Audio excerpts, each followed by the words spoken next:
Do we know who's starting? I guess we'll have to wait and see. Are they going to play rock, paper, scissors? So they're just loading into the game now. It does say in the official rule book that you're supposed to play rock, paper, scissors to decide who starts. That is an amazing rule. It's still the official standpoint that you would begin to determine who goes first with that rock, paper, scissors. I mean, according to I had a chat with Luke Parks, who went to the World Championships, and he said that OCG players insisted upon playing rock, paper, scissors. Yes, it's still very common. I was at the World Championships this year. I was fortunate enough to see some of those games, and I can tell you that rock, paper, scissors was used to determine the match starter. Oh, we're getting the hands loaded in now. Great. Yes, so we can see that Jesse's got that Danger Dogman. He's got a couple of Brow, Huntsman of Darkworld. Beginning of the End is one of my favourite cards. I actually played it in YCS here with Burning Abyss like 3 years ago. Super cool. Drawing 3 cards is fun. And Matthew, he's got that Token Collector, Signet Refresh, Toll Hike, Gravekeeper Spiritualist, and Danger Dogman as well. Quite some versatility. Interesting things about the Danger deck is that you don't actually know how it's going to play out when you draw the hand, because every time you reveal a Danger, you pick a random card in your hand. So that's the worst case scenario for Jesse there, where he's revealed the Dogman and the Dogman has hit itself. And then he's revealed the Nessie and the Nessie's hit itself. Now Nessie's fine to hit itself because when it's discarded, it just searches another Danger, you can try again. But Dogman, you really want the other effect. You really don't want it to discard itself, because its discard effect is your opponent's monsters lose 1,000 attack points.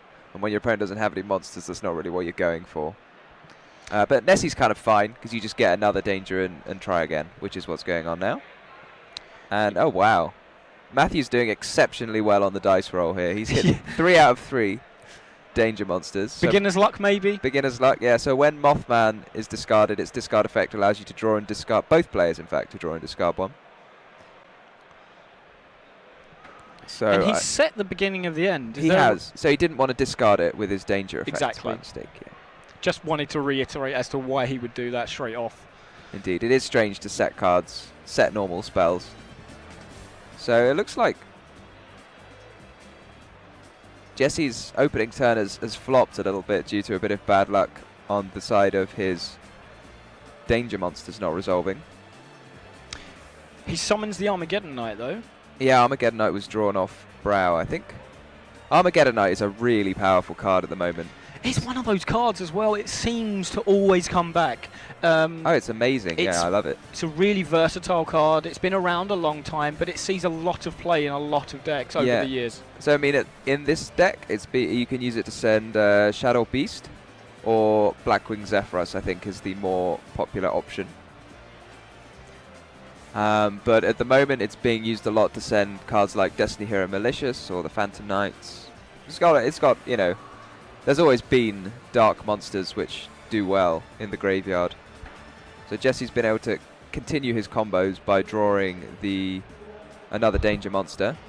And this time he's been successful with the Dogman, fortunately for him. Yeah. So he's going to get to draw 1 for Dogman and 1 for Brow. And there's the Soul Charge. So it looks like, despite flopping on the first couple of Danger ones, the deck's still going to be powerful. I mean, he has drawn Soul Charge, which is obviously a very powerful card, but it is looking like... And he's looking confident now. He's going to resolve his FTK, probably. So this deck, although it doesn't have Summon Sorceress, it does have Curious, which it serves a similar purpose of searching out the last combo piece. So what the Summon Sorceress, to my mind, is just better, because it puts that combo piece on the field. And although you can't use the effect of the combo piece, if it's a Darkworld monster, you don't actually need the effect. You just need a Darkworld monster on the field to bounce for Grapher. Or if it's a Grapher, again, you don't need the effect. But you can just use it as a link material, which is very helpful. Yeah, as mentioned, Jesse's looking pretty comfortable right now. Yeah. He looked confident as soon as, you know, that Dogman hit the field. And he's just going through the deck now. Here comes the first link monster. This deck could actually like go through its entire deck very consistently. Yes, it's very, very resourceful, isn't it? So I'm guessing this is going to be used to send... Well, it's going to definitely be sending Grapher or Cannon Soldier. And that looks like a Cannon Soldier to me. or the Toon Cannon Soldier. Interesting decision to run Toon Cannon Soldier over Cannon Soldier. What do you think of that? I'm a big fan of the Toon monsters. So, but it is fun. They're almost the same, but to my mind, you can attack with Cannon Soldier and you can't attack with Toon Cannon Soldier. So if you want to be a really boring person who runs the better card, then it's the traditional then it should be the Cannon Soldier. Exactly, however, it's probably more fun. So I think his face down, so he doesn't even need the beginning of the end. I think Soul Charge just ends the game here. Yeah, it's such a great card. Soul Charge can pick up Armageddon Knight to send Grapha, a Darkworld monster, and a Cannon Soldier, and that assembles all of the pieces he needs. So we'll see the combo in all of its glory now. So the one of the Armageddon Knights will send a Grapha, and then he will have assembled the Grapha, Cannon Soldier, and a Firewall Dragon, because he can just link some of the Firewall Dragon. I mean, all the while Matthew is looking and observing on. How do you feel he's feeling about this? Can you remember when your first tournament was and how you felt going into that and what this might feel for Matthew here being at a YCS up against this? I mean, my first tournament was a long time ago, and it was long enough ago that things like this didn't happen so often. You know, I remember the Demise King of Armageddon OTK and being kind of, you know, slightly outraged by that, but other than that, the idea of not actually having a turn was not very prevalent. And we even see, just for an extra security measure here, the Elder Entity Azathoth, which stops your opponent from using any monster effects. So in particular, there's no... Your Firewall Dragon can't be hit by something nasty like Gamma or Ogre or Effect Veiler or anything. So it can be stopped by Infinite Impermanence still. But other than that, you can't... So it just stops your opponent from holding the... from holding a hand trap specifically for the Firewall Dragon. Because now they can't use... Unless it's literally Infinite Impermanence. So it's a real good protection card, basically. It basically means, like, if your hand is good enough, then you can just stop your opponent from using any hand traps. Brilliant. Which is pretty insane. So they have to use the hand trap before the Azathoth comes down. So I think Jesse's just explaining the combo to Matthew now. Could well be that, yes. He may have clocked. I don't think he's seen this before. That's my... He's taking 500 damage a time. Let's hope he doesn't make him do it 20 times. It's not 20 you need, actually. That would be 10,000 damage. It's 16. 16. 16 tributes with Toon Cannon Soldier.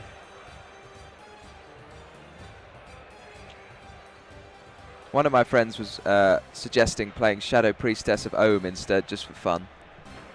Basically does the same thing as Cannon Soldier, but it only tributes dark monsters. And it looks like with that he takes that first game. So Jesse was in a strong position. We felt from the beginning that he didn't get so lucky with the rolls. He was, yeah. I think drawing that Soul Charge really pulled it together. So he was going to be able to resolve the beginning of the end to possibly continue, but drawing the Soul Charge just kind of blows out of the water once. So even though he was unlucky in the first instance to miss with the danger cards, drawing Soul Charge makes really made the hand live. Really, yeah, it just pulled it together and allowed him to assemble his FTK pieces. Yeah, with the Dogman summon, he got the draw, and that was drawing really into good. The Soul Charge. I'm not convinced that. Well, I mean, there's no reason for Jesse to side anything because he hasn't actually seen any of the cards that his opponent's playing. He has no knowledge, right? No, his opponent discarded a card. I didn't actually. What did he discard? I'm not sure. He had. Jesse had to read it. I didn't recognise the picture. Yeah. It doesn't look like either player's elected to use the side deck at this point. Yeah, there wasn't excessive amounts of information for Jesse though. So as you said already, he's probably really comfortable in just going to game 2 and seeing what Matthew has in his deck. It didn't look like Matthew has got. Well, it didn't look like he sided anything. No, I mean, he's got Gigantes and some older, really like. Gigantes is pretty fun. It's a great card. I mean, I used to remember... It's quite fun to search off Block Dragon. Yeah, I used to play a lot of the older Earth monsters, and Gigantes was one of them. I used to really enjoy playing that. It's quite good. You can make like Curious with it, 'cause it's just it's a monster you can special summon. It's Earth. It's got the like it's rock type, which not that many monsters are. Yep. So given you need monsters with different attributes. Oh, that's very helpful. So the judges have now taken to putting a dice in front of the first player to let us and the viewers know. Exactly. So they're just drawing. They'll be loading those cards into the app for us imminently. It's interesting. I can like recognize Jesse's hand almost immediately because I know what all of the I know what cards I'm expecting to see. Yes. Whereas the other cards I have to. I could definitely see UFO Turtle. Great card. Great card that. Searches any fire monster. Yep. With 1500 or less attack. And he sets quite a few cards to the field there, does Matthew. Three into the spell and trap card zone and one face down monster into the field, which we know is the UFO Turtle. And the only card left in his hand is the World Legacy World Shield monster. That is probably one of the newer cards in Matthew's deck. Okay. Any interactions we're expecting from the field there from Matthew? Probably. I don't actually know what Showdown of the Secret Sense Scroll does. So when your opponent activates a spell or trap card or monster effect with the same name as a card in their graveyard, negate the activation, and if you do, destroy the card. That could come up, because Jesse is definitely playing multiple copies of all of the dangers, so he could use it at some point. Okay. And then Necro Fusion is used to fusion summon, right? I don't know what Matthew's attempting to fusion summon with Necro Fusion. Well, his extra deck, he has got 6 cards in the extra deck. Dark Rebellion, XYZ Dragon, Dino Wrestler, Kinty Rexel. Ah, here we see Grapha actually using its discard effect. There you go. I'm not sure anyone's done that for a while. Jesse's hand looks quite live again. Oh yeah. I mean this deck, like, it's got 20 some very large number of danger cards. And all the danger cards have almost the same, well, they have the same effect, which is really good. To reveal it and possibly discard another card and draw a card. So your hands are going to be exceptionally consistent because you've got over 20 cards which do exactly the same thing.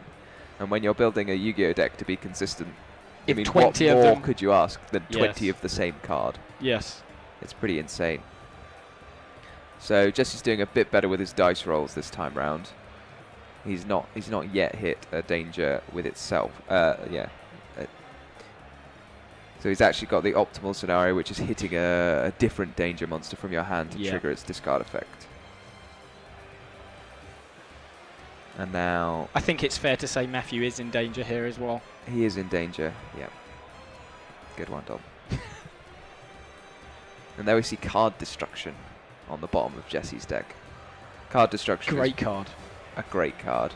Again, one of the most powerful cards, I think, that Yu-Gi-Oh's had. Yeah, and it's always been popular with the discard Darkworld effects and... Yes. Been around a long time again. I think it's in the original structure decks, right? I feel like it's comparable to a lot of the cards. A lot of the banned normal spells actually is Card Destruction. And we just see Jesse. He's looking super confident again. He's gone straight into that Curious again. Is it? So, yeah, Curious is super easy to make in this deck. So it requires 3 monsters of the same type. No, the same attribute but different types. Which fortunately all the danger monsters are. All dark and all different types. So it's super easy to make. Yep. It looks like he's sending Shadow Beast for an extra draw. And then you also get some bonus mills with Curious. Typical Light Swan. Typical Light Swan, I know. They just can't help themselves from milling more cards. Very popular archetype Light Swan. Been at the top quite a few times. Yeah.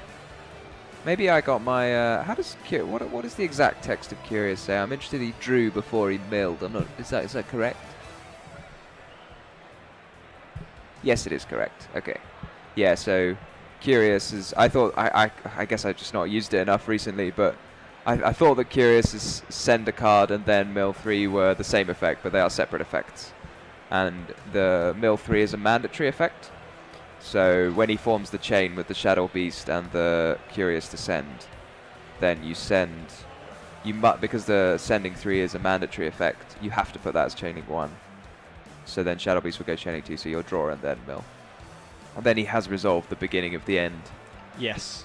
Which is obviously an aptly titled card because well, I suppose it's not really the beginning of the end. It's like halfway through the end, because you already have to have a lot of stuff going on to resolve the beginning of the end. But it's a pretty fun card. It draws you 3 more cards. Just a card saying draw 3 is pretty fun. Good. Yes, pretty good. So we might get to see the rank 7 XYZ monster, which I can never remember the name of. Do you know the name of it? No. It probably says, but Jesse's handwriting is bad enough. Tomahawk, that's it. I know it has some sort of ship name, you know. Galaxy Tomahawk, here we go. But I just never remember the name. I'm always like, Starship, something, I don't know. But this guy spawns a load of tokens, so you can do more link summoning. It's effectively turned his 2 level 7 monsters into 4 monsters. And as you mentioned already, they can be used as link materials. Yeah, well you can't attack with them, so... no, in fact, I think you just can't do any damage to your opponent via battle during the turn that you use the Tomahawk effect. Oh, that's cheeky. He's just negated his opponent's beginning of the end with Showdown of the Secret Sixth Sense scroll technique. Just not, I bet, not something Jesse was expecting, you know? Yeah. What I would absolutely love to see is a copy of Mystical Ref Panel to be used on the beginning of the end.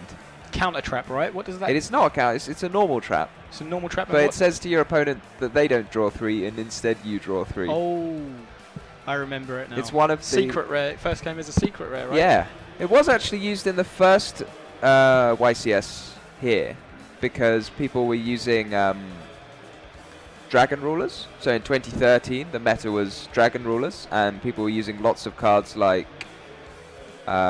Sacred Sword of 7 Stars and Cards of Consonance. So there were potentially 6 very powerful cards which you could hit with Ref Panel to say to your opponent that instead of them drawing 2, you draw 2, and that's pretty cool. So it's a bit of a momentum changer. It's huge. It was almost a card that you would say would flat out win the game if you resolved it. If you resolved it.